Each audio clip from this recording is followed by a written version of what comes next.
Hello, everyone, and thank you for joining us on today's Sparring Partners webinar on getting Open RAN up and running.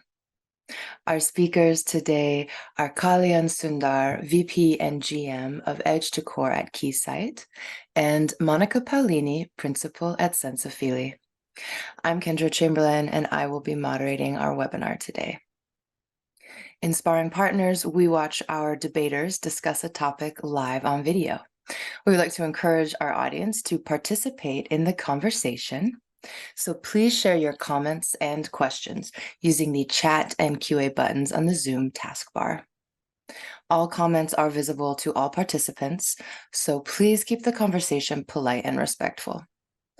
Our speakers will do their best to address questions as they come in and as they become relevant to the topics being discussed, so no need to hold your questions until the end. And with that, I will hand it over to Monica. Kendra, thank you so much for the introduction. It's a pleasure always to be here. And today we are talking again about Open RAN. This is something that in Sparring Partners we've been covering quite a lot. And we had a Sparring Partner recently in September with Ravi Sinha talking with the Oran Alliance hat about Open RAN and 6G. And recently we had the pleasure to talk to Simona Marinova at Bell Canada about RIC, which is the new hot topic within Open RAN. Today we're talking about something that it's really close to my heart, which is the whole issue about how you test it, how you make sure, you test, monitor, and optimize Open RAN, which is really crucial in order to bring Open RAN to a commercial status. So we all know that from a technology point of view, everything is ready to go. It's all very exciting. However, there is a question of maturity. How do you ensure Open RAN delivers in practice in a commercial network what it promises? And so what we're going to talk about today is how can you make sure that this is working? And this was we planned it way before a little bit before the recent announcements came out about from AT&T, OnePlus One, and DT about actually moving forward. So clearly there is a sense of urgency and something that is happening right now. So we're going to talk about that, but this is kind of a sort of a broader topic we're discussing today, which the recent announcements make even more urgent. And I am delighted to have with me today Kalyan Sundhar from Keysight, who has been working for quite some time on making sure Open RAN is more than a technology. It is a product. So anyway, so let's get started as usual. And so I would like to first of all thank Kaylan to be with us today. And Kaylan, I'd like to ask you to introduce yourself. Tell us who you are and what you do. Thank you so much for having me here. I think it's a pleasure. My name is Kalyan Sundhar. I drive Open RAN for Keysight and have been participating with many of the industry experts in the ecosystem right from its inception. It is perfect timing. Like you said, I think if we had this meeting about a month ago, it would have been a little different. There's a lot of questions about is Open RAN really taking off, but just so many announcements coming right at the end of the year. And this is exactly the boost the industry needed. So we'll talk more about that and the readiness of the technology itself through the course of the next hour. But very glad to be here, and it's a pleasure working and answering your questions here. Yes, and you, Kalyan, personally, and Keysight have been doing a lot of work on this area. So maybe we can start and talk about how Open RAN is more than just disaggregation. So yes, it's disaggregation, it's a virtual RAN, it's all sorts of things, but it also changes the way we test, we make sure that the RAN performs in the right way. Because you no longer have, one vendor making sure that everything works. You have all those different vendors, they all need to work with each other. How is that changing the way operators work, but also the way you work at Keysight? You have to, there's a lot of change for you going on as well. We always think about, what mobile operators are doing, but you're doing things differently as well. Absolutely. And Open RAN certainly opens the number of interfaces and number of things that you have to validate. So I just had a quick slide that probably we will use as a talking point, and we can go through that. And again, feel free to interject, Monica, with questions as we go through that. So I'm going to just bring up a slide here. Give me a second.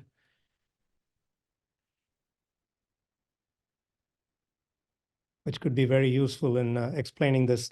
So again, I'm not going to go into Open RAN in depth, but I want to point out to a few areas which are very important when you move from a RAN technology, which is what I'm showing as a picture. And hopefully you can see the picture, Monica. Just wanted to validate that. So as we move to Open RAN, there's a few pieces that obviously there's disaggregation. Everybody has heard that before. You're taking the radio unit, separating out the baseband. You're taking the baseband and moving it into different components. And this obviously gives opportunity to many, many players coming into play. Like a server company could come in, and they are coming in. There is telco cloud that hosts some of these components. There is stacks from different vendors, radios from different vendors, and again, the RIC and X apps and R apps, which we'll talk about. I want to point to three main things, and this we will use in the context of our discussion over the next hour. First is we all talked about the disaggregation and open interfaces. Clearly, the one that has gotten a lot of, I would say, forethought and industry momentum is the open fronthaul. Why this is important is because now you really have the best of breed radio coming in and talking to just the baseband units. And the baseband, as a result of this, can be separated out into what we call containers, and they can actually start being hosted, scaled elastically. So this gives the operators opportunity to bring in new vendors. It gives the operators to divorce themselves from purpose-built hardware. So there's just a lot of benefits here. But the open fronthaul has from day one been one that is attended to the most, because there's just a lot of work going on. O-RAN Alliance has been on the forefront of this. And recently, it's also opened the doors a bit more, Ericsson coming into play here, where we are talking about, great, you have traditional radios, and I can connect traditional remote radios over to the baseband unit. Open fronthaul is fine as the way it was defined. And again, technology, there's a category A, category B. Where do you place the brains? Do you put a lot more on the radio side? Makes the radio complex, makes the radio more expensive, but reduces the cost of information that you're transporting over the open fronthaul. And the DU becomes a little bit less functional at that point. On the other hand, you can pack a lot of things into the DU, which means the radio becomes a little bit dumbed down version. Radios are cheaper, but then you're sending a lot of information across on the transport. So happy medium is, how do I balance it out between the radio and the DU? And that's what the open fronthaul is all about. There's something called low-level split. But what I want to call attention to is recently, starting summer of this year, there was something called uplink performance improvement that has come into play. And uplink performance improvement is very important as you move from traditional radios into massive MIMO radios. Without massive MIMO radios, the operators are not going to be wooed into moving from RAN to Open RAN. That's a very key ingredient for them as they move to the deployment stages. They want to see massive MIMO radios work. Massive MIMO radios have a big bearing on the transport of open fronthaul that's out there. So there's been a lot of debate on where exactly you place some functions, like the interference cancellation or the equalization function. Do you put it on the RU? Do you put it on the DU? And that is taking shape. That started this summer, and by first quarter, second quarter 2024, you will see more coming out there. But this has also brought Ericsson into the race because they've been a big proponent of this. And of course, there is a lot of value in ensuring that you have an optimal balance between how intelligent the radio is versus how much you're transporting on the front haul and make the DU do all the work. So that's a very key area, and there's a lot of testing going on for that. So it's extremely important when you do this, because now the testing multiplies. The DU vendors have to support the radios that are non-massive MIMO, that are not going to support ULPI. So it just quadruples the number of things they do. And there's two versions, as always. There's a ULPI-A, there's a ULPI-B. All these versions have to be supported. They're not going to find out in the field as to what's happening. So the DU has to get ready with all these variations, and this has to be verified. So it's just made testing even more important on the front haul. So that's one area. I'll pause there, Monica. I'm sure there might be some questions because it's very relevant to Ericsson coming into play, and also taking it from a technology perspective into deployment. No, absolutely. And I would like to ask everybody in the audience to, use the opportunity that you have to ask all the questions you might have to Kalyan or to me, but we have the expert here. Actually, we do have a question just came in from the audience. Okay, so okay, let me read the question here. Do you think that in the coming years there is going to be an ORAN eruption for brownfield, and is it driven by the x86 free rapids with ORAN boost fourth generation chipset commercialized? And maybe we can expand it a little bit, because the interesting thing about the recent announcements is that we do have two of them up from brownfields, and one is from 1&1, which is a greenfield. And so maybe you can comment on that in terms of, is the coming year, well, I would say the coming year, first and foremost, is it, are we just finally going over the bump, and now we're going to see all the deployments when everybody was complaining? We see all those trials, but no real deployments outside greenfields. Is that are we at an inflection point here? I think so. I think it's a good question, and also an expanded thing from your side, Monica. Clearly, the announcement from AT&T and just yesterday from DT were very important for brownfield operators to gain more confidence. You're also looking at some inflection points for moving from RAN to Open RAN. Vodafone is a good example where they need a RAN refresh as contracts start expiring. They are interested in moving to new technology, which is Open RAN. They've been doing a lot of trials as well. So there are some heavyweight brownfield operators coming into play in full support. And I think clearly that is also near term. One of the things that was talked about before was, is this 3 years out? Is it 5 years out? But very clearly, starting with the AT&T announcement and starting with the Deutsche Telekom announcement, these are going to start happening in 2024. Vodafone is already doing trials in UK, and even doing some inter-operator trials between Vodafone and Orange in Romania, where they made a 4G call over an Open RAN network. So there is a lot of live things happening in real networks where they are bringing up sites, and these may be smaller sites, rural areas, so on, but definitely there is action that's happening in the live network compared to where it was a few months back. So inflection point is clearly happening now. I think a lot of other things will go with it, including the verifiability, the security, how much energy you're saving, and so on. So there's just a lot of other facets that will go on with it.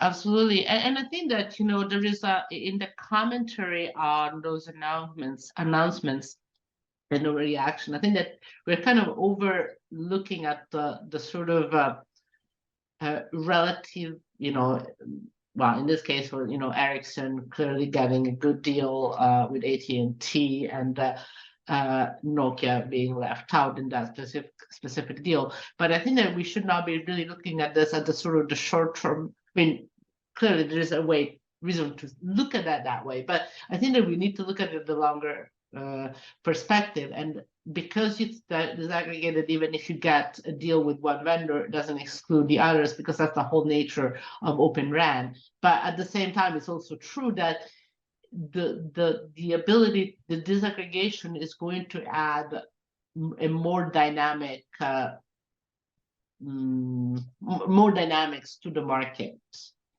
split, because things can change in a more fluid way. So you're not committed to a vendor that you pick today for the rest of the decade or something like that. Is that you see that happening as well? Yeah, and there were statements from some of these operators also, which validate that, right? I mean, they've been very clear that Nokia is not out of the race.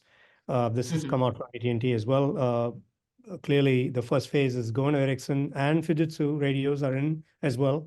They've also named a few others that are coming in, like Dell servers are coming in, and certainly they want to expand the pool. And they've said, by no means are we leaving out anybody forever, right? There's going to be things that come in potentially in the future. We have seen evidence of that even in the Greenfield, haven't we? When Dish started, they started with a set of, I call them disruptors, or really the innovators that were coming in with Open RAN. But they changed. I mean, Samsung had a chance to get into Dish later. So I think this is exactly what Open RAN was created for. It puts more onus, but also more flexibility for the operators. They have the option of selecting vendors, mixing and matching vendors, and selecting somebody else. So the cost of peeling out rip and replace is lesser, because as they build out, they may choose to use or bring in other vendors. And clearly that's going to foster innovation. If you have a better massive MIMO radio, or if you have a better, elastically scalable version of your stack or DU, I think you're going to be in game. And I think all of them are very open from what we have talked to. That's exactly what this was created for. They're looking at it, bringing in innovation, and also the best of breed will survive in this.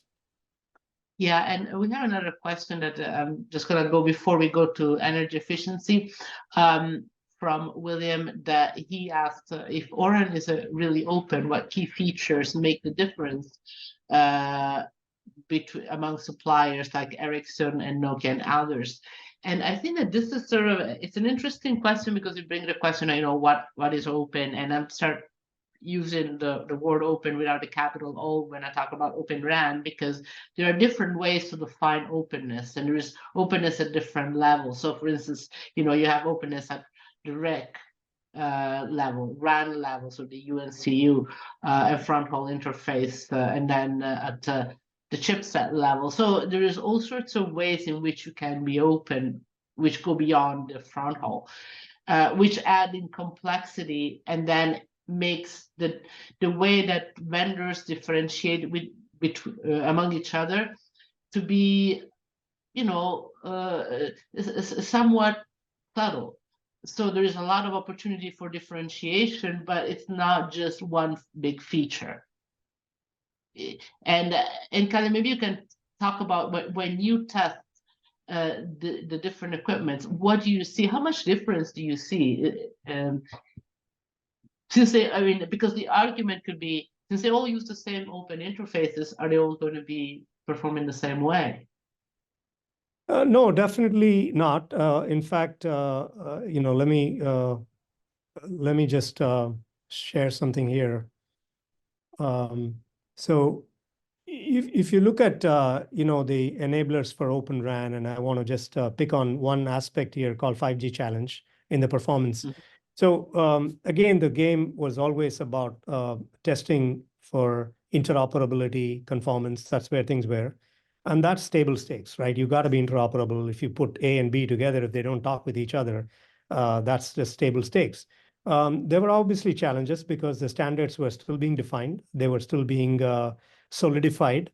and for everybody to look at it the same way. And there's still some challenges as we move forward, but most of those are just a natural evolution, which we've been seeing from the 3G days. There's nothing new here, where when you bring in multiple components, you're going to see the standards taking time to make sure things are solidified. So that's the first step, and OTICs are doing that. OTICs are, the test and integration centers, the open test and integration centers that are out there. And governments are really helping create these OTICs in many, many countries. It started with 5 or 6 in the beginning. Now we have about 17 OTICs that have been approved, just 7 alone in the United States. So there's just a lot of OTICs that are looking at the conformance interoperability and doing some testing end to end. But what is also evident is to take from step 1 that I've called out here, the functional validation, to the deployment readiness, there's a huge gap. Just because you're conformant and interoperable doesn't mean you're ready for deployment. And so one of the things that the NTIA did was to work with Cable Labs to do something called 5G Challenge. And the 5G Challenge was not just to prove that you're interoperable, and there were many stages, but as you went through stages, I mean, there were vendors coming in and dropping out and so on. It got more and more interesting, including doing handovers between different vendors. Doing performance, with the data, with the voice, making sure latency was adhered to. So the testing got a little bit more than, are we just, conformant and interoperable? No, it's more than that. It's performance coming into play. And then you start, it's going to expand even further into massive MIMO. I talked about previously, what challenges does massive MIMO bring in? Because without massive MIMO bringing there, it's going to be hard to deploy it in dense urban areas. So that is going to be a must. And then comes the whole energy efficiency. We have talked about that. Operators are really looking at how to save energy and costs here. And that's very important because you're bringing in a lot of components. There's a good and bad. The good thing is you do have the ability to control components independently. As an example, 73% of the energy is being spent on the RAN side. But if you had a monolith, it's going to be difficult to know where you tune and tweak. You can do it, but you're going to be just talking to one and they're going to look at savings. But operators now have the opportunity to really work with some radio vendors, which is where a lot of energy is spent, to see how to optimize that. They can then work separately with the baseband vendors and those that are sitting on servers to see how they can optimize that. So there's just opportunity here for the operators to really look at the whole energy end-to-end, but also start rifle shooting specific components and saying, how do I improve the energy in each of these areas? So that becomes a vital component as you move forward as well. Yes, and in fact, we have a question from Esham about RAN and energy efficiency and sustainability, which are 2 different things. And actually, I'm going to send you a link in a second about a report that I did that also includes an interview with Keysight on what is Keysight specifically doing in that area. And maybe, Kalyan, you can tell us a little bit about how you help operators, because every operator wants to be more energy efficient and more sustainable. That's sort of, we know that. The question is how to actually get there. That is not trivial at all, because it's not just choosing equipment that is more energy efficient. There is more than that. And I don't know whether you want to comment on that, because I find it really fascinating, because you have to put together energy efficiency and performance. It's not just, if you try to be completely energy efficient, you just switch off all the network and you're very efficient, but you're not gonna, that's not a good way to go. So how can you balance the two? How can you help operators doing that? Absolutely. So we did an experiment, and this was initiated by Vodafone along with us and several other partners, including Dell, Intel, Samsung, Wind River, and Capgemini. We all got together last year, and we basically tried to understand the Vodafone profile and understand where the energy, where energy was being spent based on these traffic profiles. And we also recommended how we could do some energy savings based on that profile. And the experiment yielded about 9 to 12% energy savings for Vodafone based on that profile. So that obviously kindled a lot of interest in the industry, because that was one of the early studies on how for Open RAN you could really get into an energy, first understanding your energy consumption, and then how do you save the energy. Like you said, you can shut off all the networks out there, all the radios, and then you will be very energy efficient, but then you won't have any traffic through your network. So there is a challenge of how much do you shut off, when you shut off, what you shut down, and all that. And that obviously will require a lot of data. And this is where the RIC comes in, right? So when it's one of the cases where the RIC comes in. So when you have all this data, then you can actually take these and train the XApps to really understand your patterns. And using AI ML, you can actually suggest and do a model where you can turn on and off energy sites and radios, and lower the C states, as they call it, on the processors. There's just a lot of things that can be done. That activity has kicked off, but it started with an operator. More operators are interested in seeing how they can bring down the energy, because it directly is an optimization of the costs. One of the challenges, and industry is studying this and seeing how they can overcome it, is just the time it takes to bring back up a cell. So if you shut down a cell, that's one thing, but to bring it back up, you might be struggling a bit. And if you take too much time, there's a lot of traffic flowing during that time. So just knowing those things, and again, this is where AI ML is going to be at the forefront. First thing is to provide the data of what is being consumed and how things can be saved. And once you have these training models there, it's going to get to the point where the XApps and RApps really start telling the network, okay, this is what you need to be doing from an energy perspective. Absolutely. Now, before we continue with our plan, there is another question from Aaron, and he's asking, would you think that brownfield operators would still play cautiously in the O-RAN introduction and still consider traditional vendors like Ericsson, Nokia, and Samsung? And if we study Verizon and AT&T case, they're not getting multiple vendors in the same network. So for instance, AT&T heavily uses Ericsson for the UC, USMO, and Fujitsu for the RU, and Verizon does almost the same and not having many vendors. And I have to say that this is something that I've been talking about since the beginning, is that if you're a mobile operator and you understand you want to go Open RAN, you don't necessarily want to have a huge number of vendors at the beginning, because the more vendor, the more complexity, regardless of who the vendor are and who you are, how big you are, anything. This is kind of like, no matter what you do, the more vendors, the more complexity. So you embark in a new type of RAN architecture, you want to keep the complexity at the minimum. So you might want to have on day one only one player per element in the RAN, and then grow rather than have that many. But even as you go and as you move forward, you probably don't need to have that many vendors. You want to be able to have the option to add as many vendors as you want to, but it doesn't mean that you're going to have every vendor on the planet on your network.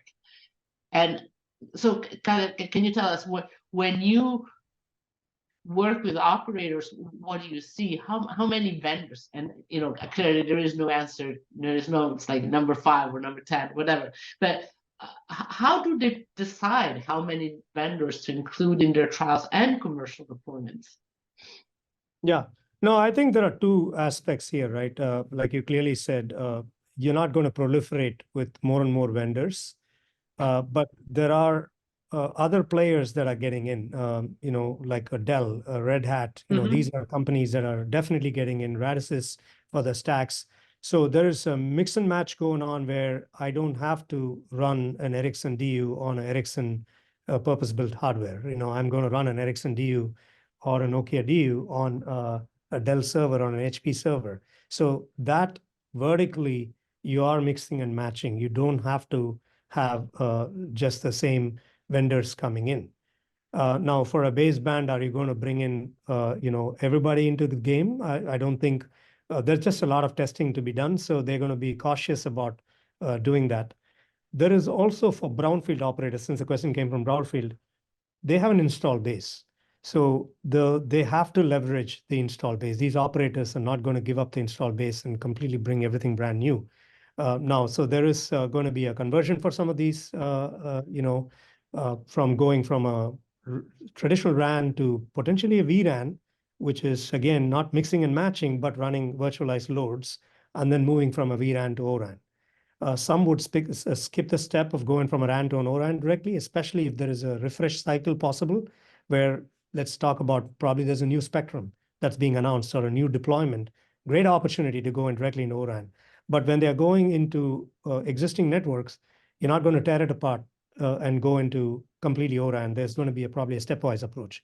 Yes, definitely fewer players, but I don't think the new players are locked out. Even in the announcement we saw recently with 1&1, Mavenir is in there. They are providing the core. Rakuten and Mavenir are the two partners that have been identified. So you are seeing that, and you're seeing with Vodafone.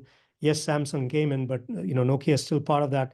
There's trials going on with others as well. We can't name them because they're not public yet. But there's just a lot of things where the innovators are not being pushed out, and they have certain things they've brought to the forefront earlier in the game, and that's also going to help. So it's of course the incumbents are going to fight to keep their slots, and it'll be good for the entire industry to see this because it's going to definitely foster innovation between the incumbents and then the new players, just like it has always when you open up.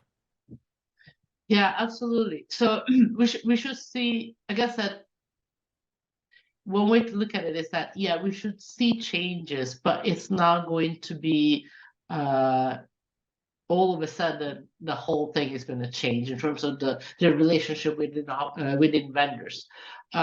So, and I guess that the most interesting part is going to be what we're going to see in terms of changes in the long term. Because there's just going to be something in the short term, but what does that mean for the long term? I think that's going to be interesting. And yeah, we have some good examples, right? If you take the core network, the announcement from AT&T was roughly around 10 years ago when they're going to virtualize.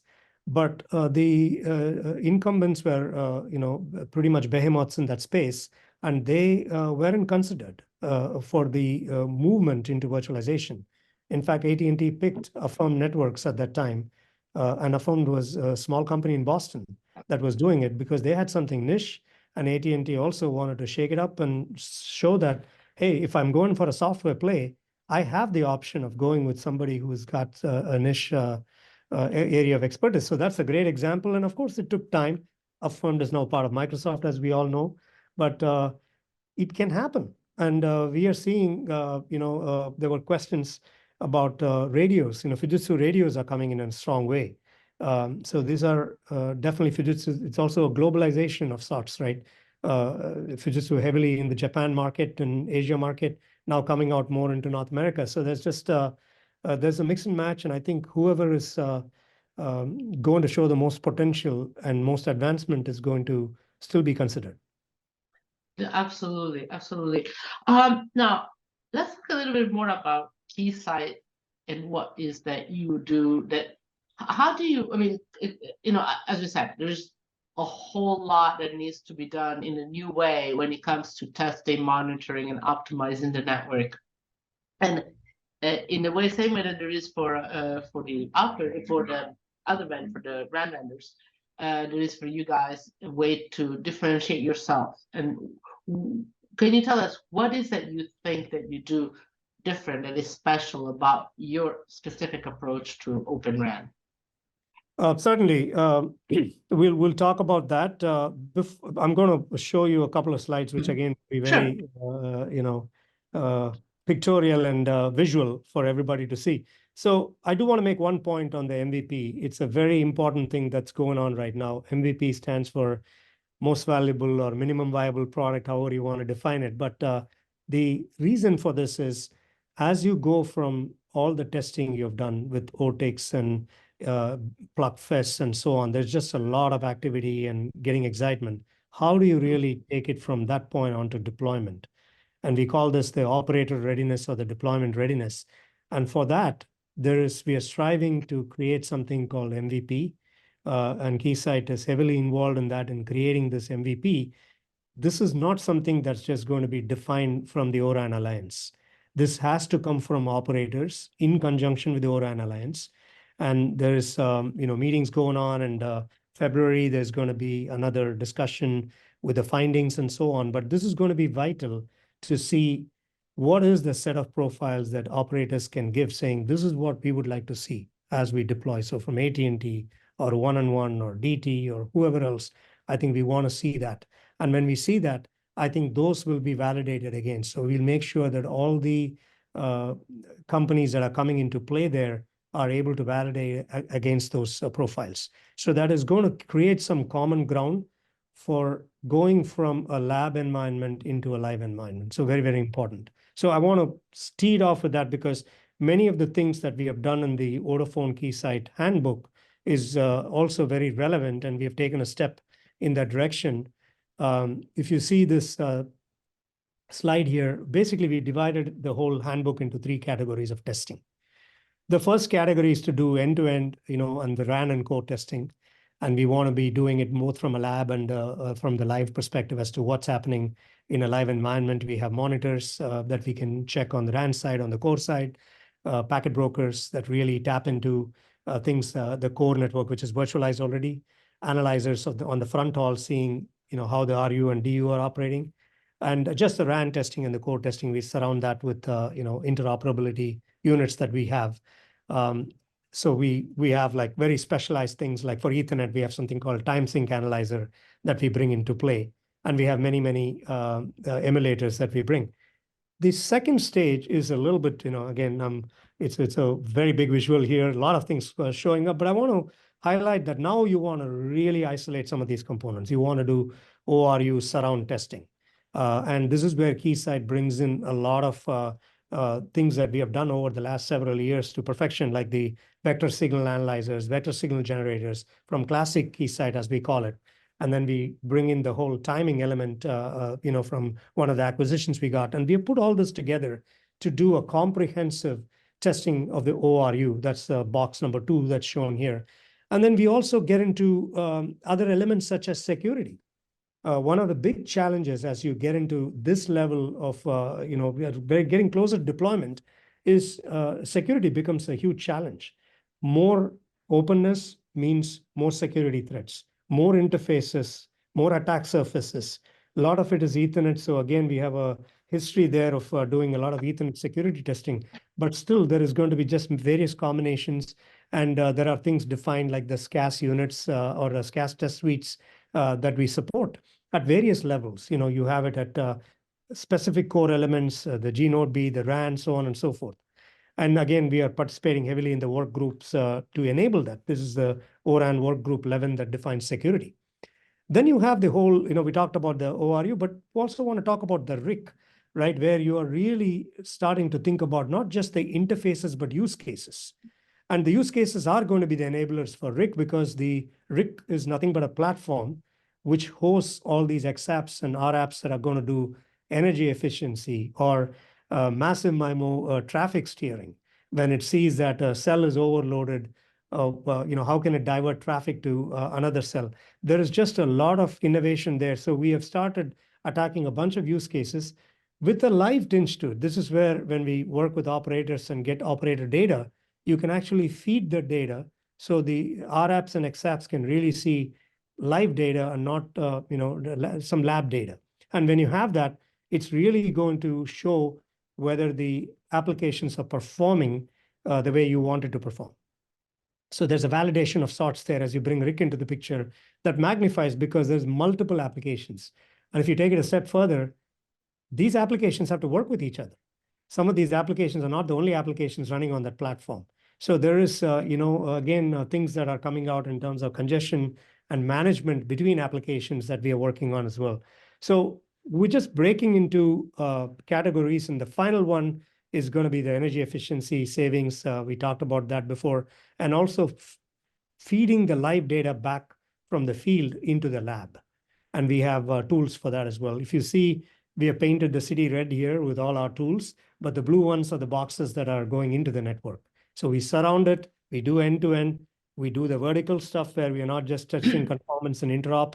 We are doing security, we are doing energy efficiency, and we are feeding all the data of what we see live, capture it in the field, and bring it back to the lab to do the analysis and see what needs to happen. So again, we call it Cora. That's our product. It's called Keysight Open RAN Architect.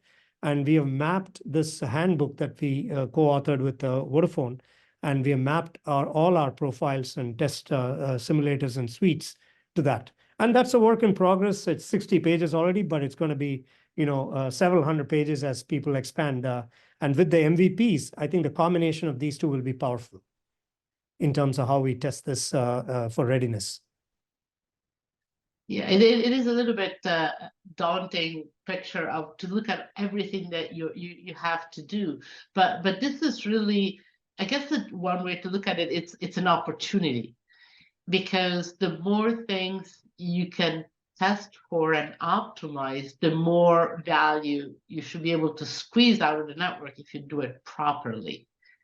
And and so I guess it is challenging when you look at it and say, oh my God. But at the same time, that means that you have more control over the fine tuning of your network. Is that the way you look at it? Absolutely. And see, some of these are, you don't have to have everything, right? I mean, you're going and talking to a RU vendor, then you focus on the RU side.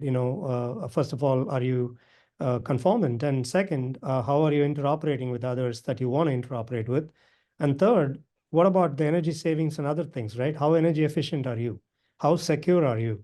So those are very specifically for that particular vendor. That's all they need to worry about. They don't need to worry about what's happening in the core.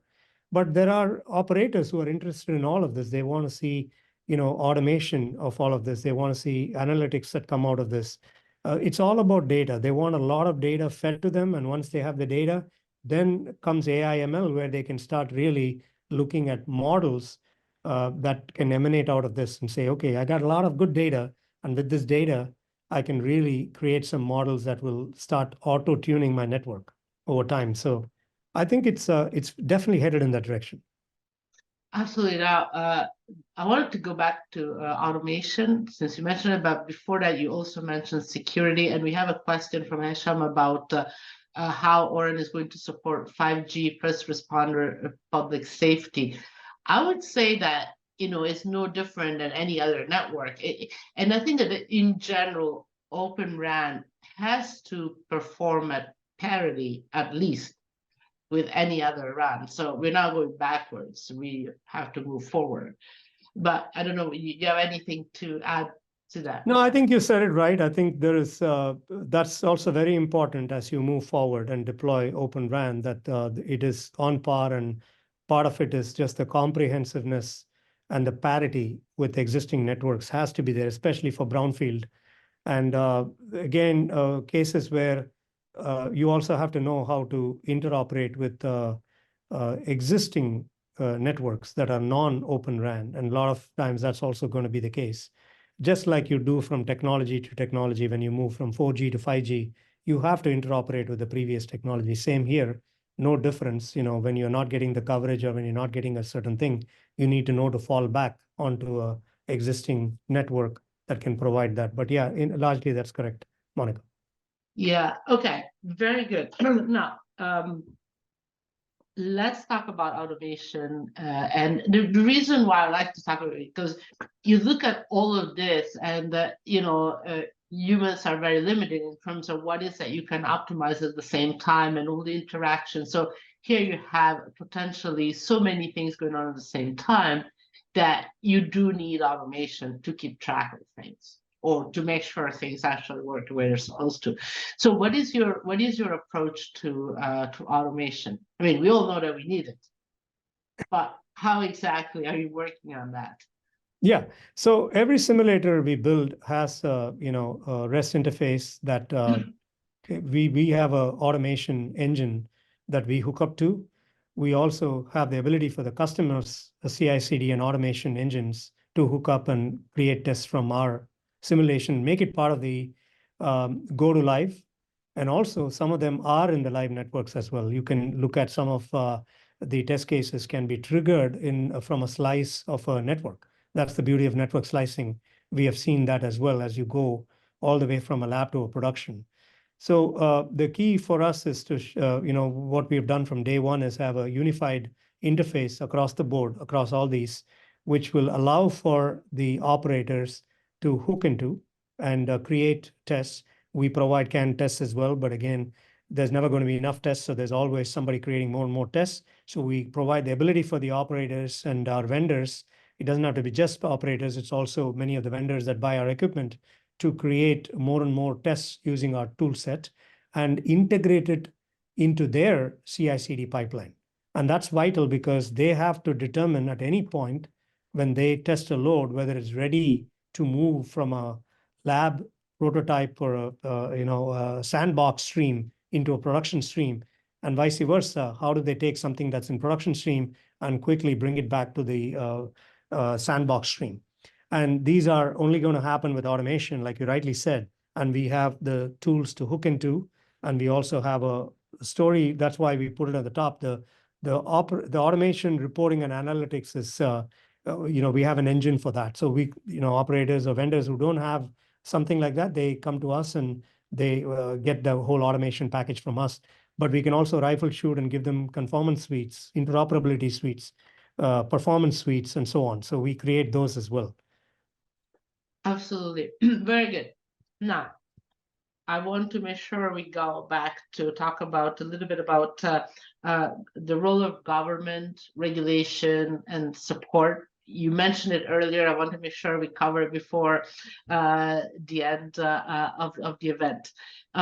This is kind of, interesting because a lot of governments and a lot of regulators have taken a strong stance in support of Open RAN, which is kind of unusual because they would usually, support things like 5G and 6G, but Open RAN is a specific technology. And so they're trying to be technology neutral, but yet there is a lot of support for Open RAN, but you can argue that because it's open, it's a way to move forward on technology neutrality because you just give everybody a chance to participate. How do you see the role there, and what is your take in terms of what is that you see Keysight doing in terms of helping out that process? A great question, and absolutely, I think what is fascinating with Open RAN is the support the governments have provided. I will start with the NTIA in North America. Through the Biden CHIPS Act, they sent out feelers for proposals to come in, and they call it NOFO funding, the first round of funding. All the submissions are in. Some of them have been granted. And the second round is going to come out, proposals are going to come out, or solicitation of proposals will come out next year. Why is the government interested in that, right? So first is it certainly allows the technology to move faster. There is also opportunity for the individual governments, and this is not just United States. Clearly, we have seen this in UK, we have seen this in Japan, Spain, and many other countries are coming up with similar things. There's made in the country and more opportunity created for innovation in specific countries that are also coming out as a result, which is very important because we all know what happened with some of the earlier technologies where some companies had the backing of their governments and they were able to go faster. So I think all the governments are understanding that, and they're definitely pumping in more interest. And it's not just money, it's also things like the 5G challenge, which was funded through the NTIA, which allowed for more validation to happen. And we were front and central in that because we had to be the test vendor where we could validate, multiple vendors coming in and being interoperable and also being performant to certain categories. And that was all driven by NTIA giving prize monies and funding. But without the government doing that, would vendor A and vendor B found a way to collaborate? They might have in the plug fest, but chances are not with this kind of a regimented time bound type of activity that we went through in the 5G challenge. So we have been part of that. To answer your question, how we enable that, we have definitely been part of that. But just the also many OTICs have been created, and a lot of them are universities. If you notice some of them that have come out, Northeastern University, Rutgers, and Powder Labs, and it's University of Utah. There's more and more coming, more and more interested. That's great because this is also a place where the academia is doing some of the heavy lifting, and the industry is benefiting from that directly, and that whole enablement is done through government funds. And this is fascinating because it allows for research in various categories, and not just now, but going all the way to 6G, you will see this. But it's starting with Open RAN. There's just a lot of things happening. Very much government is front and central in this. So they have played a huge role in enabling this.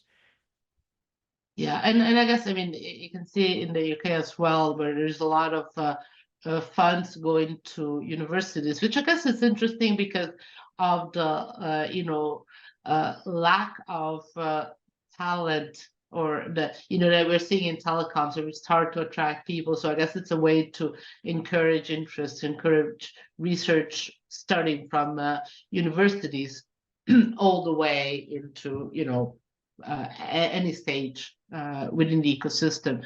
And the ecosystem clearly is more complex.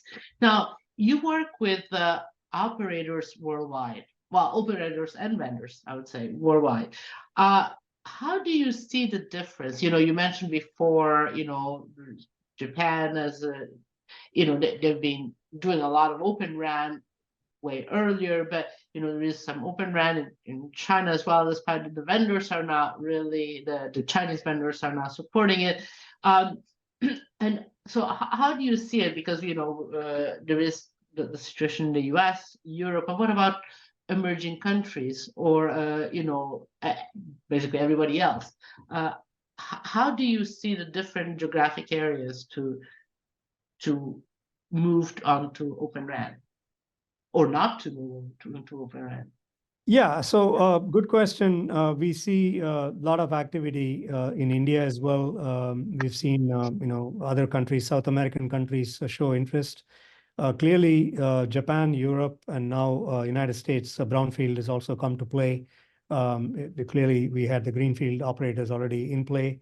So I think these are some of the core drivers, but clearly there's interest in other countries like Korea, India. All of these are looking at working more and more on it. Everybody's looking, from an operator perspective, they're looking at the inflection point. Like I said, it could be a new spectrum allocation. It could be an area where you have contracts expiring, and this is an opportunity. Certainly, we have not seen from a barrier from operators saying, I don't want to do this, because everybody knows this is going to, in the end, give more opportunity for operators. Let's not forget the whole O-RAN movement was started by the operators. The O-RAN Alliance was created by the operators, for the operators, because they wanted more choice. They wanted more flexibility, and they obviously have seen the value of that with SDN and NFV in the past. So this is not something unique just to Open RAN. They've seen that in virtualization of core, again, software-defined networking. All of these are areas where that certainly is something they've not given up on, and they're actively pursuing it. It's a question of what is the right inflection point for each of these operators. And the story is different, even within a country, even within a geographic region. It depends on what you've deployed already and how you're going to monetize, next. And if that is going to come with a refresh or a new spectrum or some new use cases, certainly Open RAN is viewed as a very viable choice to look at. Yeah, absolutely. And although in different countries, so for different operators, the drivers might be different. And as I said, I think it's really important to keep in mind that it was initiated by operators. However, at the beginning, the discussion, if not the operator's intent, was that the reason why you move to Open RAN is a cost saving path strategy. But the more I talk to operators, the more it seems like operators are clearly cost saving is always a good thing, but it's not really the primary thing. It's a much wider, it's a much more strategic choice in terms of that's the way you need to evolve. In the same way that 5G can be more efficient than 4G, but you don't move to 5G to save money. It's a much wider choice. So I would say that for Open RAN 2, there seems to be, it's not just a question of saving OpEx in the short term, which might or actually not be, there might not be such a huge cost advantage in the short term. It's more in the long term. Is that what you see, or do you see different drivers towards Open RAN for different operators? So for instance, is in India, are Indian operators moving towards Open RAN in a different way than, say, AT&T or Deutsche Telekom are? Yeah, everybody is evaluating their customer base, right? I mean, it's cost is always a factor with operators, but it's also what do the customers get if I move to deploy this technology? That is always a question that is in the minds of operators. The fascination from every operator is clearly things like the RIC and so on. Now, it might have different incarnations as to how it is deployed, as an example, right? Because RIC is something Open RAN brings up, which traditional networks don't bring up. You're not going to get that. But it's also a game changer because now you really are looking at it from a network view, not just a RAN view, not just a core view, and the policies and the potential with AI ML that gets in there is fascinating for everyone. But what is the right timing is always the question. And the timing is, if I've already deployed a lot of my network with what I have, do I have enough for me to rip and replace yet? Probably not. In many cases, that's the answer you get. But are they giving up on it? Absolutely not, because there is going to be that next inflection point. And that inflection point is different for different operators, clearly. Yeah, absolutely. Now, let's look a little bit, we're close to the end here, so maybe we can look a little bit in the future. So, okay, we talked about being at an inflection point. Operator seems to be ready to deploy. If you were to just look at it, and obviously we don't know the answer yet, but do you think that operators will generally move to an Open RAN approach, all of them, and for their networks? Clearly there is legacy they cannot change, but is that going to become mainstream, or is it going to be only part of their network going to be Open RAN? Yeah, that's a good question. And I think over time, this has the potential to be mainstream. There is no doubt about it. Now, is that 3 years, 5 years, 7 years away? Certainly, it has got the potential. And we have some precedents to that. We are seeing that, core network is a great example of things being virtualized. And nobody thinks of core not being virtualized these days. But it took 10 years. So you're going to see over a period of time, this technology being adopted. And it will get mainstream. Certainly that it has got the potential to do that. There is just a lot of other things that will come in, like, the value add applications. And that's where the true power of Open RAN will come into play, because you're going to open up to very specific niche applications that can really translate into innovation that is useful for the end consumer, and also cost savings, like the energy savings for the operator themselves. So there is going to be just a lot of value there. And we already see the potential. It's certainly looks like that's where it's headed. Yeah, and I guess that we should really look at and probably do look at Open RAN as just part of the RAN transformation. So when you work with an operator, you're not working just on Open RAN. You're working on the whole, or the whole RAN, or the whole network, or the whole transformation. So it's not just one single thing that sticks out. Is that right? That's correct. Yes. Yeah, absolutely. Okay. Final question for you. So how is it changing? What is it we should expect? Anything new from Keysight coming up that is not confidential that you can share, in terms of, like, what is your deployment in terms of strategy or high level goals?